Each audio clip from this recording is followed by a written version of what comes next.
dia, ucap Sun-er. Teriakan dingin Sun-er terdengar hampir seketika setelah sosok itu melesat keluar dari dalam gunung.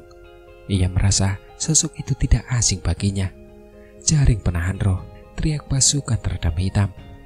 Sesaat kemudian, banyak sosok terbang di langit setelah teriakan dingin Sun-er terdengar. Raungan keras yang teratur terdengar, sementara dogi yang kuat dengan cepat membentuk jaring dogi raksasa di langit. Akhirnya, jaring itu menekan sosok itu dari segala arah. Jaring raksasa itu mengandung fluktuasi khusus. Jika seseorang terperangkap di dalamnya, ia akan jatuh ke tangan banyak prajurit tentara teredam hitam dan akan sulit untuk melarikan diri. Sosok itu tampak tidak panik menghadapi jaring energi raksasa itu. Tangannya membentuk segel dan puluhan angin kencang melesat keluar. Angin terus-menerus bertiup ke berbagai bagian jaring. Tak lama kemudian, angin bersiul dan benar-benar mendorong jaring raksasa itu mundur. Setelah itu, ia buru-buru mengangkat kepalanya dan menatap langit yang jauh. Tubuhnya bergerak dan kecepatannya meningkat hingga batasnya saat ia bergerak menuju langit. Percuma saja, dia sangat familiar dengan jaring penahan roh milik tentara teredam hitam. Serangannya benar-benar menyasar titik lemah jaring itu, ucap Gu Qingyang. Ekspresi Gu Qingyang berubah muram setelah melihat jaring dogi raksasa yang dibentuk dengan mengumpulkan dogi dari banyak prajurit tentara teredam hitam terkoyak begitu mudahnya. Guyang, kau pengkhianat, teriak Gu Dao. Sementara Guyang bergegas menuju langit, trio Gu Dao juga telah menemukannya. Ekspresi mereka langsung berubah dingin. Namun, mereka baru saja akan menyerang ketika 3 dari 4 san iblis muncul di hadapan mereka dengan wujud seperti hantu. Orang terakhir membentuk segel tangan dan cahaya hitam setinggi 10.000 kaki menyembur keluar dari telapak tangannya dan menghantam penghalang cahaya pertahanan dengan keras. Kekuatan mengerikan itu merobek retakan pada penghalang pertahanan. Jangan biarkan dia lolos, ucap Sun-er. Saat ini, langit benar-benar kacau. Sun-er melambaikan tangannya. Meskipun klanku memiliki banyak ahli, banyak dari mereka tidak dapat meninggalkan posisi mereka di formasi karena harus bertahan melawan klan Hun. Namun, mereka yang merupakan generasi muda dapat bertindak. Sun-er adalah orang pertama yang bergegas maju setelah teriakannya terdengar. Gu Qingyang dan yang lainnya bergegas mengikuti dari belakang. Kita juga harus bertarung, ucap Wu Xuan. Wu Xuan yang berada di panggung batu tempat latihan berbicara dengan suara berat setelah melihat pemandangan ini. Tubuhnya bergerak cepat dan sayap api raksasa di punggungnya terbentang. Ia bergegas menuju sosok di langit. Wu Zi dan beberapa ahli dari klan yang di belakangnya juga menyerang bersamaan. Generasi muda dari klan Li juga sedikit linglung karena keterkejutan pertempuran besar ini. Lei Yun ragu sejenak sebelum kemudian bertanya, "Kakak Li Dong, apa yang harus kita lakukan?" ucap Lei Yun. "Kalian semua harus tetap di sini. Aku akan bertarung," ucap Lei Dong sembari mengerutkan kening dan berteriak pelan. Cahaya perak menyambar dari dalam tubuhnya. Setelah itu, ia bergegas maju. Anggota klan lainnya hanya bisa mengangguk tak berdaya melihat ini. Karena mengingat kekuatan mereka akan terluka parah jika Guyang menyentuh mereka. Dan ini jelas akan menjadi beban bagi yang lain. Di sisi lain, sosok di langit itu bergegas menuju retakan yang dirobek oleh salah satu dari 4 san iblis klan Hun. Namun, ia masih berada 1000 kaki dari retakan itu ketika beberapa hembusan angin kencang tiba-tiba muncul dari belakangnya. Hembusan angin itu dengan ganas menghantam titik-titik fatalnya. Saat itu, ia hanya bisa menghentikan tubuhnya dan melambaikan lengan bajunya. Hembusan angin yang sedikit itu pun lenyap. Namun pada saat ini, rombongan Sun-er telah tiba dengan cepat dan kemudian mengepungnya. "Penatua Guyang, mengapa kau melakukan tindakan pemberontakan seperti itu?" ucap Sun-er. Teriakan Sun-er yang tajam terdengar. Matanya yang indah dipenuhi amarah saat ia menatap lelaki tua itu yang nampak berantakan. "Apa kau benar-benar mengira aku Guyang yang asli?" ucap pria tua itu yang nampak sedang kacau balau tanpa sadar tertawa aneh setelah mendengar teguran Sun-er. Celah di antara rambut yang menjuntai di depan wajahnya memperlihatkan sepasang mata yang dingin dan pekat. Mata ini benar-benar berbeda dari keramahannya di masa lalu. Kelompok Sun-er menyipitkan mata. Hati mereka tanpa sadar merinding. Guyang ini memang tetua klanku. Jika dia palsu, bukankah itu berarti semua rahasia klanku selama bertahun-tahun telah tersebar luas ke dalam klan Hun? Jiwaku yang telah dipaksa menyatu dengan tubuhku di tangan Tuan pelahap ketiadaan 100 tahun yang lalu. Aku telah hidup dalam pengasingan selama bertahun-tahun dan tak berani muncul di hadapan Kuyuan dan yang lainnya.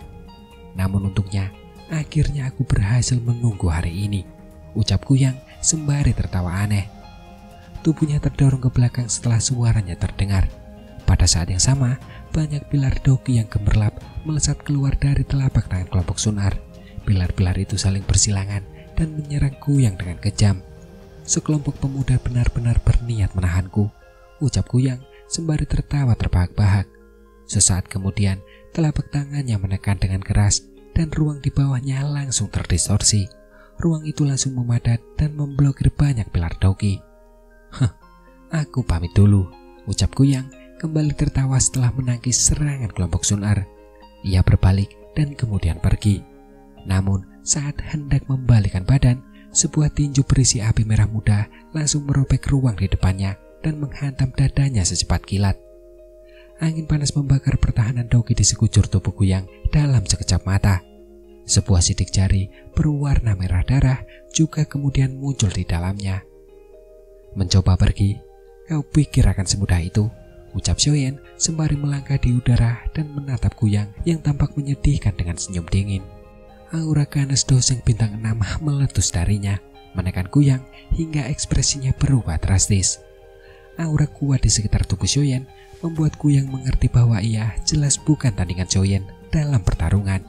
Oleh karena itu, Kuyang pun buru-buru berteriak, "Penatua Hunyan, selamatkan aku," ucap Kuyang. "Bocah, beraninya kau menggagalkan rencana klan Hunku. Kau benar-benar mencari kematian," ucap Hunyan. Hunyan tentu saja melihat dengan jelas apa yang telah terjadi. Ia sangat marah setelah melihat Kuyang dihentikan. Apalagi orang yang menghentikan Kuyang adalah Xiaoyan yang berhasil lolos dari tangannya. Gerakan marah terdengar dan jarinya menekan udara. Cahaya hitam pekat yang tak biasa melesat keluar. Hingga akhirnya cahaya itu melesat maju dengan kecepatan yang tak terlihat oleh mata telanjang. "Jari kematian layu," ucap Hunyan. Namun sesaat kemudian, tubuh Xiaoyan berubah menjadi seperti kaca merah muda saat Hunyan menyerang. Auranya juga tiba-tiba melonjak. Ia menekan jarinya ke depan beberapa kali. "Jari mata air kuning," ucap Xiaoyan. Sebuah jari energi yang luar biasa besar menembus udara saat Xiaoyan terus-menerus menekan jari-jarinya. Satu demi satu jarinya ditekan dengan keras ke cahaya hitam yang tak biasa itu. Seketika, kedua belah pihak saling beradu. Sesaat kemudian, jari mata air kuning runtuh. Namun, karena jumlahnya yang besar, ia berhasil menahan semua serangan Hunyan dengan kuat setelah menghancurkan 5 jari energi besar. Di sisi lain, ekspresi Hunyan tiba-tiba meredup setelah melihat Xiaoyan langsung menerima serangannya. Keterkejutan benar-benar terpancar di matanya. Dulu, ketika mereka masih di klan Yao, Xiaoyan masih perlu meminjam kekuatan api surgawi untuk melawannya. Namun sekarang, pihak lain sudah bisa mengandalkan kekuatannya sendiri untuk memberikan perlawanan. Peningkatan ini agak terlalu mengejutkan bagi Hunyan. "Aku akan melihat berapa banyak angka yang bisa kau terima hari ini," ucap Hunyan. Mata Hunyan berkedip, cahaya hitam memancar dari jarinya. Kekuatan Xiaoyan saat ini berada di level doseng bintang 6. Kekuatannya baru mencapai level ini melalui penggunaan teknik rahasia. Namun, Xiaoyan masih sangat kurang jika ia ingin mengandalkan ini untuk melawan Hunyan secara langsung. Hunyan tidak memberi Xiaoyan waktu untuk bernafas saat ia menjadi dingin. Sesaat kemudian, ia menekan 10 jarinya. Seketika, 10 cahaya hitam melesat keluar dan dengan cepat menembus celah pertahanan. Setelah itu, semuanya mengincar Xiaoyan. Mata Xiaoyan mengeras saat menyaksikan pemandangan ini. Ia mengepalkan telapak tangannya dan mengumpulkan sekuntum teratai api. Namun sebelum teratai api terbentuk, sesosok kuat tiba-tiba menyerbu. Sebuah pukulan dilepaskan dan aura yang bagaikan gunung dan dahsyat menekan ke bawah. Aura itu benar-benar menghancurkan 10 sinar hitam itu. "Hunyan, izinkan aku bertaruh denganmu," menyerang anggota generasi muda tidak menunjukkan bahwa kau mampu, ucap Guli. Hah, Guli, kau raja teredam hitam, namun belum banyak berkembang selama bertahun-tahun ini, ucap Hunyan. Ekspresi Hunyan sedikit berubah saat dia menatap sosok berat seperti gunung itu. Raja teredam hitam, jenderal tertinggi tentara teredam hitam. Klanku ini memang punya banyak ahli, gumam Xiaoyan. Xiaoyan terkejut saat melihat punggung sosok di depannya, karena pada dasarnya dia belum pernah melihat orang ini di klanku. Teman muda Xiaoyan, kuserahkan kuyang padamu. Kau harus merebut kembali giok kuno itu, ucap raja teredam hitam. Ia berbicara dengan suara berat tanpa menoleh. Setelah itu, ia melangkah maju dan langsung terlibat dalam pertempuran sengit dengan Hunyan. Mendengar itu, Xiaoyan mengangguk. Ia tak punya tenaga untuk memperhatikan pertarungan di antara mereka berdua. Sesaat kemudian, ia berbalik. Ia menatap kuyang yang sedang terpuruk dengan senyum dingin. Sun Er dan yang lainnya juga telah mengepungnya sepenuhnya. Kuyang memperhatikan kebungan di sekelilingnya. Ekspresi ganas tiba-tiba terpancar di wajahnya. Ia melangkah di udara dan tubuhnya melesat menuju penghalang energi di langit. Wajah Xiaoyan menjadi dingin setelah melihat bahwa orang ini benar-benar berencana untuk menerobos masuk. Api panas bersiul darinya dan menghantam tubuh Kuyang dengan kecepatan kilat. Sesaat kemudian, darah dan daging langsung berjajaran. Tubuh Kuyang berlumuran darah setelah menghadapi serangan hebat dari kelompok Xiaoyan. Namun, keganasan dan kegilaan di wajahnya semakin menjadi-jadi. Tubuhnya yang tampak lumpuh masih berjarak 1000 kaki dari penghalang ketika ia mulai membengkak dengan cepat. Dia akan menghancurkan dirinya sendiri, ucap Xiaoyan. Ekspresi kelompok Xiaoyan langsung berubah setelah melihat pemandangan ini. Kekuatan penghancur dari Dozeng bintang 5 tingkat lanjut akan cukup dahsyat. Oleh sebab itu, semua orang segera memperlambat langkah mereka. Dan sesaat kemudian, tubuhku yang meledak dengan cepat, sementara kelompok Xiaoyan memperlambat kecepatan mereka. Serangan dahsyat yang tak terkendali dan menakutkan menghancurkan penghalang energi dalam sekejap mata. Energi mengamuk dan cahaya merah darah tiba-tiba menyembur keluar. Setelah itu, mereka bergegas menuju beberapa medan pertempuran di langit dengan gila-gilaan. Giok kuno itu ada di dalam, hentikan dia, ucap Xiaoyan. Mata tajam Xiaoyan langsung melihat sebuah giok kuno sebening kristal seukuran telapak tangan terbungkus dalam cahaya darah. Dan ternyata itu adalah giok dewa kuno Touze dari klanku. Bahkan orang itu benar-benar memilih untuk menghancurkan dirinya sendiri agar dapat mengirim batu giok kuno itu.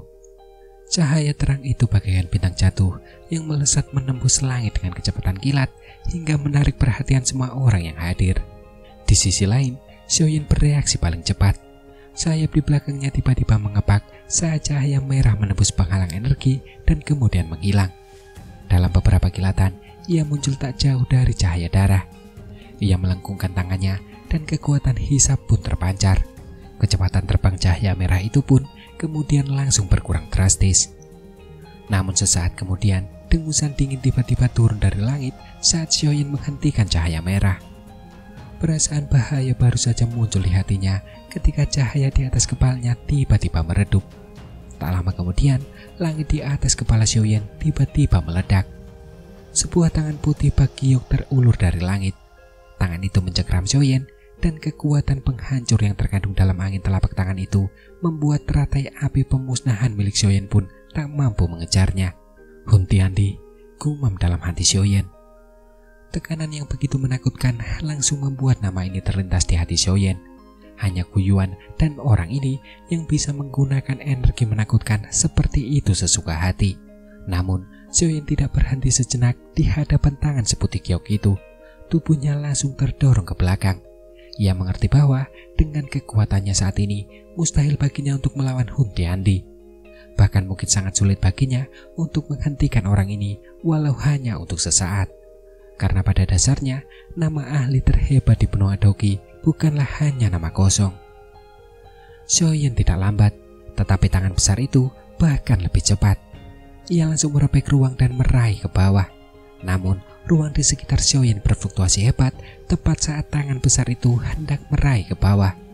Segera setelah itu, telapak tangan besar lainnya merobek ruang dan bertabrakan dengan keras dengan tangan besar putih bening itu. Keduanya bertabrakan dengan ganas. Badai pemusnahan dengan cepat menyapu.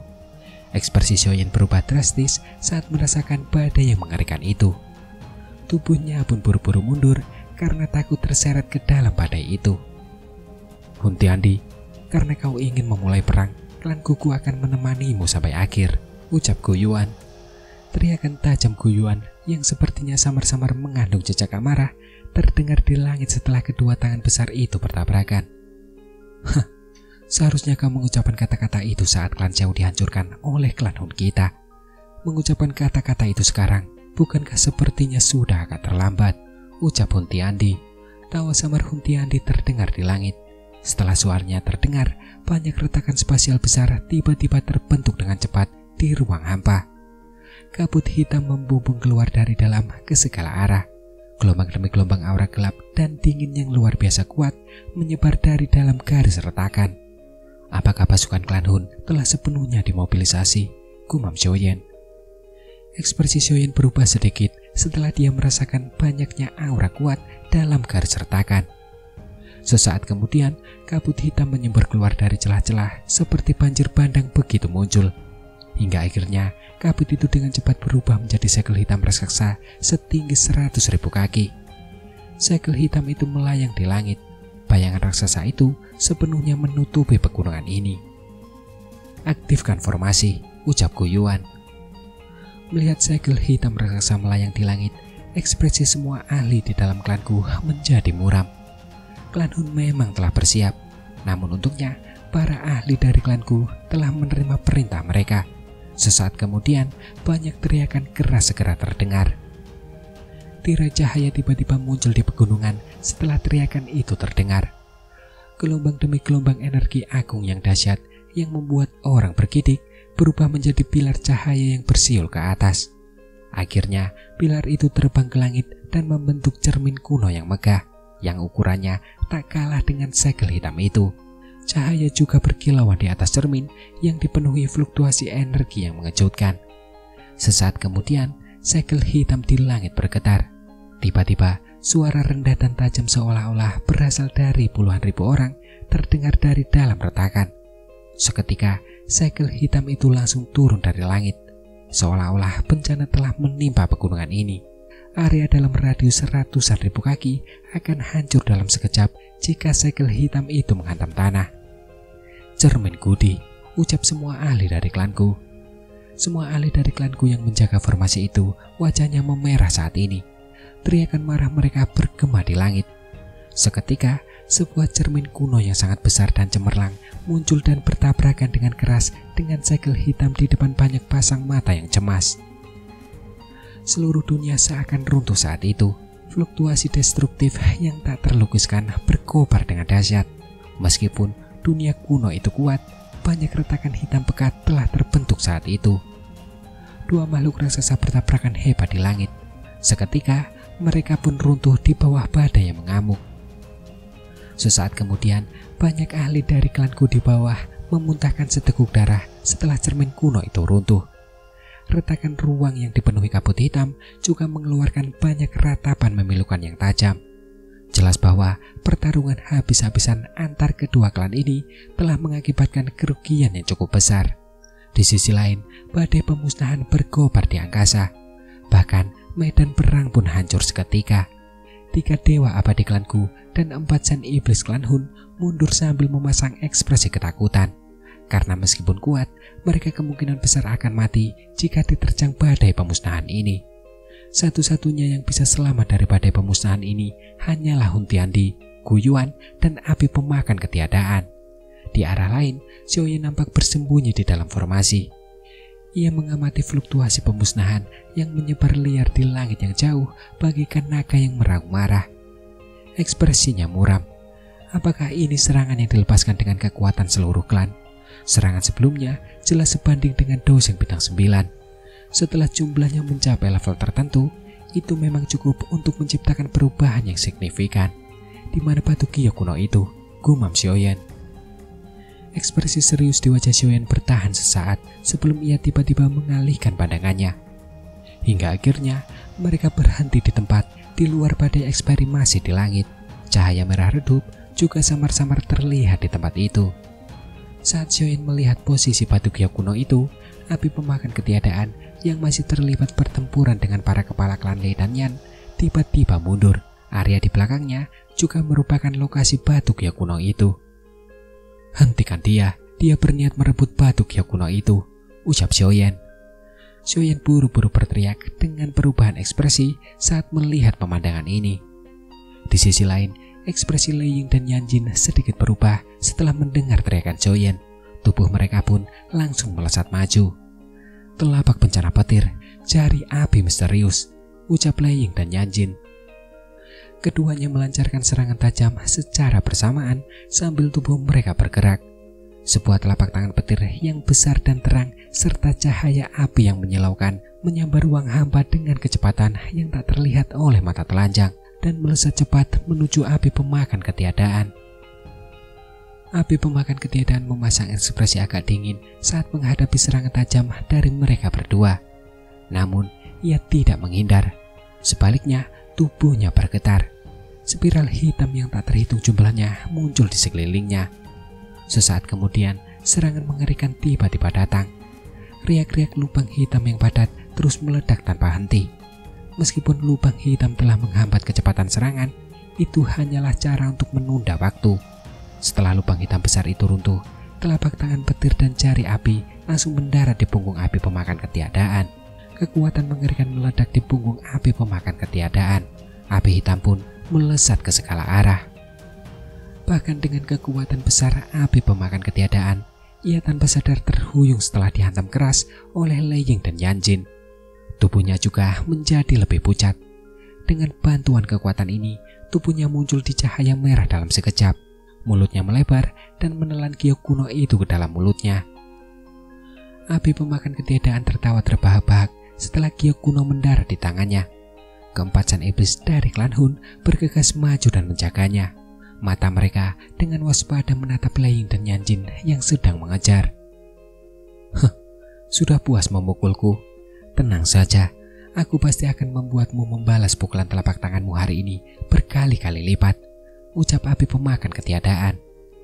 Ekspresi api pemakan ketiadaan menjadi gelap dan dingin saat dia menatap Lei Ying dan Yanjin, lalu tertawa dengan suara aneh. Di sisi lain, ekspresi Lei Ying dan Yanjin sangat buruk. Tak disangka, mereka berdua ternyata tidak mampu menghentikan api pemakan ketiadaan. Sebaliknya, mereka justru membiarkan api pelahap ketiadaan merebut giok kunonya. "Ayo pergi," ucap api pemakan ketiadaan. Api pemakan ketiadaan tidak bertahan lama setelah mendapatkan giok kuno itu. Tubuhnya bergerak dan ia bergegas masuk ke celah spasial. "Berhenti," ucap Guyuan. Sesaat kemudian, ruang berfluktuasi tepat saat api pemakan ketiadaan bergerak. Guyuan pun muncul. Ekspresinya tampak agak muram. Sebelum ia sempat menyerang, Hun Tiandi yang berpakaian putih keabu-abuan muncul di hadapannya. Ia telah menerima serangan Guyuan dengan centikan jarinya. Setelah itu, tubuhnya terdorong mundur. Kabut hitam menyerbu dari celah ruang di belakangnya. Sesaat kemudian, segel hitam raksasa kembali terbentuk. Tubuh Guyuan bergetar hebat saat ia melihat segel hitam yang terbentuk. Para ahli dari klanku di bawah segera membentuk cermin kuno untuk melindungi diri dari serangan mematikan dari klan Hun setelah melihat ini. "Guyuan, aku sudah mengatakan bahwa klanku telah kehilangan kesempatan terbaik untuk melawan klan Hun ketika klan Xiao dihancurkan," ucap Hun Tiandi tertawa samar saat melihat Guyuan yang muram dan berkata perlahan, "Rumah Dewa Kuno Tose pada akhirnya akan jatuh ke tangan klan Hunku. Guyuan, aku akan maju ke level itu. Percayalah padaku," ucap Hun Tiandi. Giok kuno itu terbagi menjadi 8 bagian. "Kau baru mendapatkan 5. Tak perlu bersikap sesenang itu," ucap Guyuan dengan suara dingin. "Benarkah?" ucap Hun Tiandi. Senyum aneh muncul di wajah Hun Tiandi setelah mendengar ini. Sesaat kemudian, ia segera berkata dengan lembut, "Kepala klan Lei dan klan Yan telah meninggalkan klan mereka. Apakah menurutmu klan Hun tidak akan memanfaatkan kesempatan ini?" ucap Hun Tiandi. Sesaat kemudian, tubuh Lei Ying dan Yanjin bergetar hebat mendengar kata-kata ini. Ekspresi mereka menjadi sangat muram. Mungkinkah klan Hun juga menyerang klan Yan dan klan Lei saat menyerang klanku? Hun Tiandi hanya tersenyum tipis menghadapi keterkejutan mereka berdua. Ia perlahan mundur ke dalam garis retakan spasial bersama api pemakan ketiadaan dan juga yang lainnya. Bahkan Guiyuan pun tak berani menyerang begitu saja di bawah penghalang segel hitam raksasa itu. Mata Hun Tiandi tiba-tiba beralih ke Xiaoyan yang berada dalam formasi, tepat saat tubuhnya hendak menghilang ke dalam garis retakan. Kau adalah Xiaoyan, bukan? Kyo kuno klan Xiao seharusnya ada di tanganmu. Setengah bulan lagi di pegunungan pemakaman langit. Bawalah Kyo kuno itu jika kau ingin menyelamatkan ayahmu, ucap Hun Tiandi. Hun Tiandi menghilang sepenuhnya ke dalam celah spasial setelah suaranya perlahan terdengar. Segel hitam raksasa di langit bergetar sebelum perlahan-lahan juga menghilang. Seluruh pegunungan terasa sangat sunyi saat semua orang menyaksikan retakan spasial di langit perlahan tertutup. Banyak ahli di klanku memasang ekspresi muram.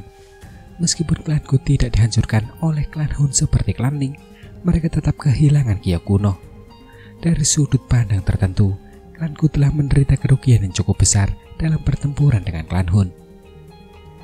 Cahaya di seluruh pegunungan perlahan menghilang, hingga akhirnya lenyap sepenuhnya. Untungnya ada komando yang tepat, jika tidak seluruh pegunungan akan berubah menjadi debu dalam pertempuran ini. Ini akan dianggap sebagai kerugian besar bagi klanku. Tinju Xiaoyan terkepal erat setelah melihat tirai cahaya menghilang.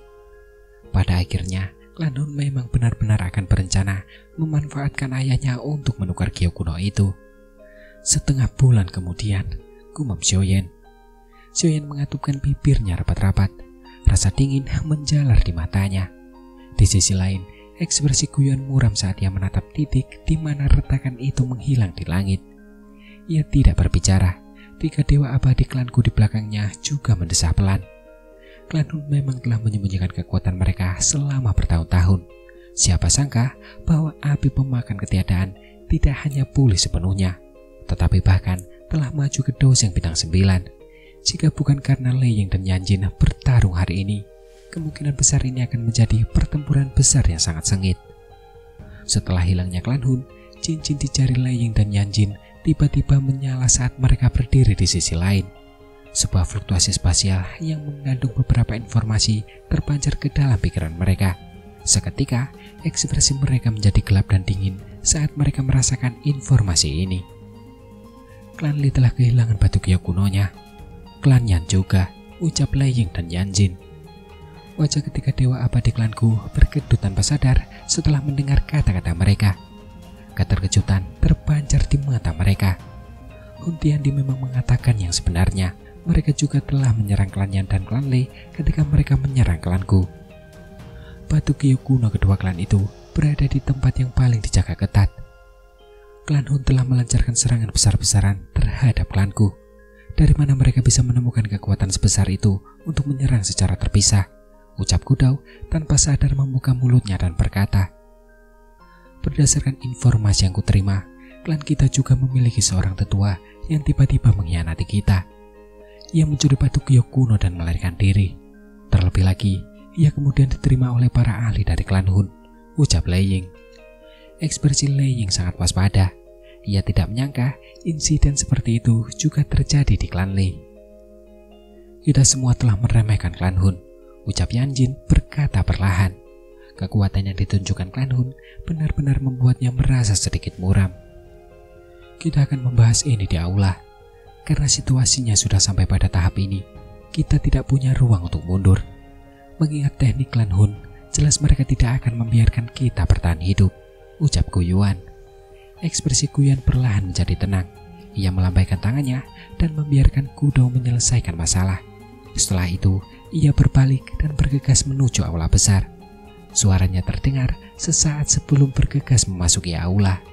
Xiaoyan, kau juga harus masuk, ucap Guiyuan. Xiaoyan menahan gejolak emosi di hatinya saat ia melihat orang-orang lain memasuki aula satu demi satu. Sesaat kemudian, ia segera mengikutinya. Di sisi lain, Sun Er ragu sejenak sebelum akhirnya mengikutinya. Semua orang terdiam menyaksikan pemandangan ini. Mereka samar-samar merasakan bahwa hari-hari damai di masa lalu perlahan akan menghilang. Cerita berpindah ke aula klanku. Semua orang duduk di dalam aula, namun suasana tetap khidmat karena kejadian sebelumnya. Semuanya tidak perlu berbasa-basi saat ini. Semua orang harus menyadari teknik-teknik klan Hun. Aku tidak pernah meremehkan klan Hun sebelumnya, tetapi aku juga tidak pernah bisa memahami dengan jelas. Inilah aspek yang paling mengerikan dari klan Hun, ucap Guyuan menghela nafas sambil menatap aula yang agak suram. Sesaat kemudian, ia menggelengkan kepala dan kembali berkata, Hun Tiandi mungkin benar. Jika aku sedikit tegas ketika klan Xiao dan klan Hun terlibat dalam perang besar, situasinya mungkin akan sangat berbeda, ucap Guyuan. Mendengar itu, Xiaoyan hanya terdiam. Ia tidak benar-benar memahami masalah saat itu.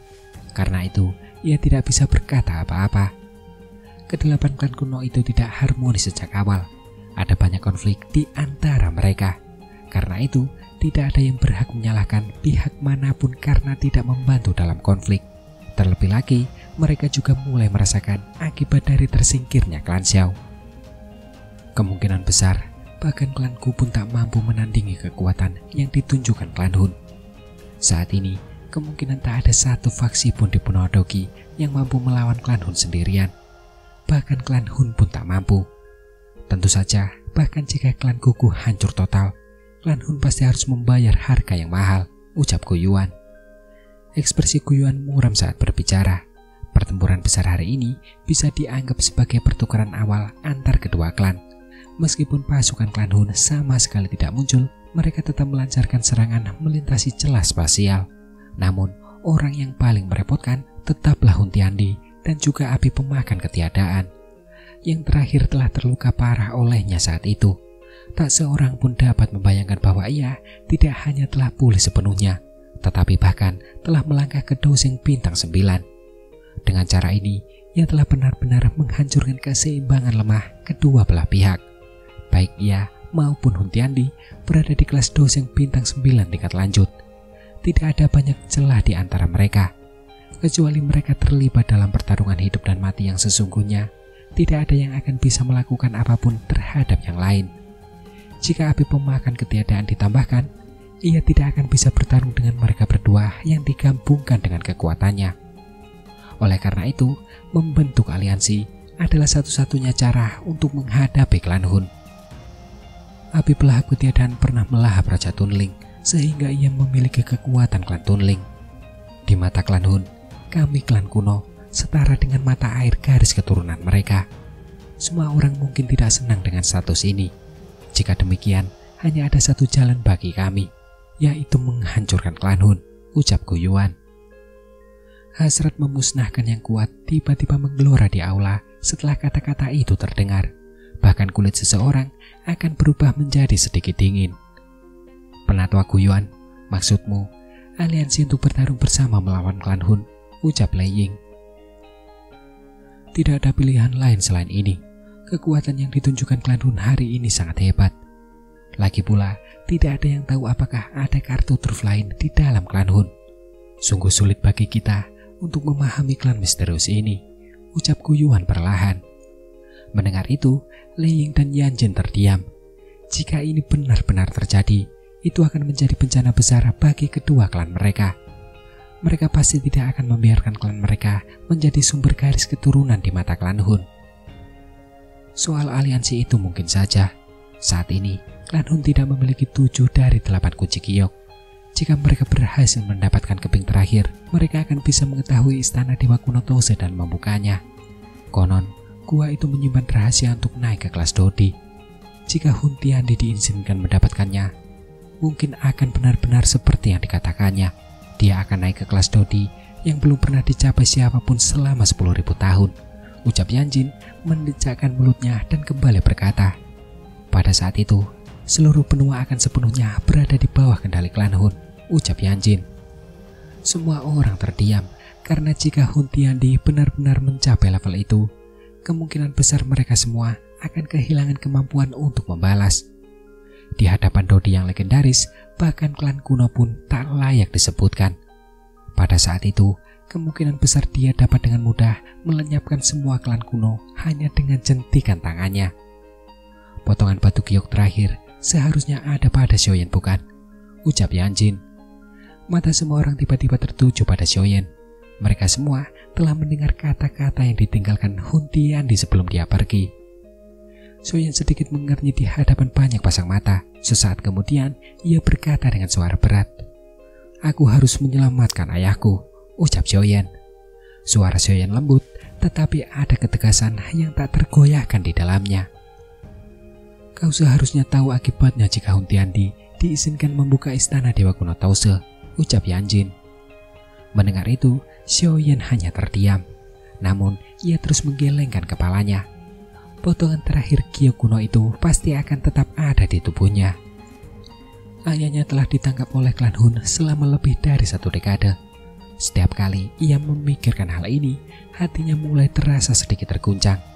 Terlebih lagi, ia juga mengerti bahwa Kyo kuno itu adalah jimat pelindung ayahnya. Jika bukan karena Kyo kuno itu ada di tangannya, kemungkinan besar ayahnya sudah menemui ajalnya. Mata Guyuan menatap Xiaoyan. Sesaat kemudian, ia hanya bisa tersenyum pahit dan kemudian mendesah. Saat ini, Xiaoyan tidak lagi sendirian seperti dulu. Kekuatannya saat ini tidak hanya mampu melawan mereka secara langsung, tetapi juga didukung oleh aliansi Istana Langit yang sangat kuat. Jika ketiga klan kuno ini ingin melawan klan Hun, aliansi Istana Langit pasti akan sangat membantu. Oleh karena itu, upaya merebut Kyo kuno adalah sesuatu yang mustahil bagaimanapun mereka melihatnya. Sekarang, satu-satunya yang bisa kita lakukan adalah segera mengumpulkan pasukan. Pasukan akan berkumpul dalam setengah bulan. Kita pasti harus merebut beberapa Kyo kuno dari tangan klan Hun, ucap Guyuan sembari menghela nafas. Lei Ying dan Yanjin gemetar mendengarnya. Dengan begini, mereka benar-benar akan berperang dengan klan Hun dalam waktu setengah bulan. Di sisi lain, Xiaoyan mengepalkan tinjunya. Sebuah tangan sedingin es terulur dari sampingnya dan meraih tangannya. Ia menoleh dan melirik Sun Er di sampingnya. Tiba-tiba ia menatap Guyuan dan berkata, "Pamanku, tahukah paman apakah ada metode yang bisa menghidupkan kembali leluhur klan Xiao Xiao Xuan di makam surgawi?" ucap Xiaoyan. Guyuan, Lei Ying dan lainnya di aula merasa mereka gemetar saat mendengar kata Xiao Xuan. Nama itu terus tertanam kuat di benak mereka bahkan setelah ribuan tahun. Dialah satu-satunya orang yang hampir berhasil menyingkirkan Hun Tiandi selama bertahun-tahun yang telah berlalu. Dari sudut pandang tertentu, Xiao Xuan di makam surgawi hanyalah pecahan jiwa. Ia hanya bisa eksis dan memiliki kekuatannya karena keunikan makam surgawi. Mencoba menghidupkannya kembali, kurasa itu mustahil, ucap Guyuan menghela nafas dan berkata, karena pada dasarnya jika Xiao Xuan bisa hidup kembali, mereka tidak akan kesulitan menghadapi Hun Tiandi. Mata Xiaoyan langsung menunjukkan kekecewaan setelah mendengar ini. Ia terdiam sejenak sebelum kemudian berbicara kembali. "Aku ingin memasuki makam surgawi lagi. Bolehkah aku tahu apakah pamanku punya cara untuk melakukannya?" ucap Xiaoyan. Guyuan terkejut. Ia ragu sejenak sebelum mengangguk perlahan. "Jika kau bersikeras, aku bisa mengirimmu masuk.